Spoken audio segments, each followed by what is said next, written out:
In Matthew's Gospel, Judas Iscariot dies by hanging himself.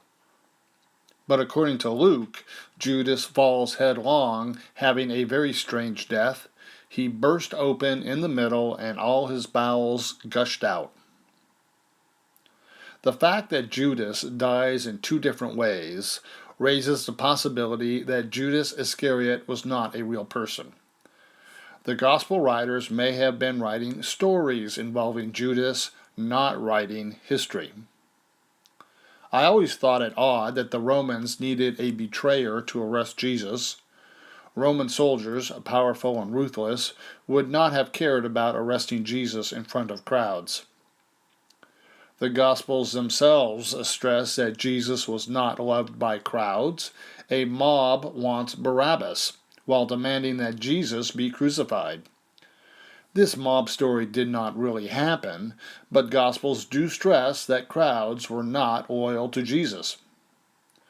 Romans could arrest with no interference, needing no betrayer like Judas. There are other reasons to suspect Judas was not a real person.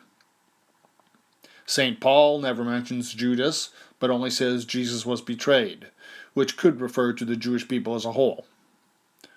Early Christians had incentives to make up Judas. They did not like to admit that the Romans squashed Jesus, since this gives too much credit to their enemy. Shifting blame was good politics. Early Christians had enough problems without antagonizing the empire.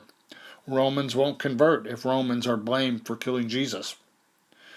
By creating a Judas character, a betrayer, early Christians taught that infighting among Jews is their main problem.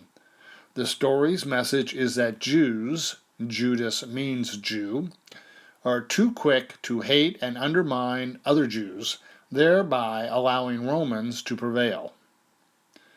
Evidence that Jesus was not betrayed is in Matthew, chapter 19, verse 28. When the Son of Man sits on his glorious throne, you who have followed me will also sit on 12 thrones, judging the 12 tribes of Israel. Judas was among the 12 here. Jesus says Judas will sit on a throne.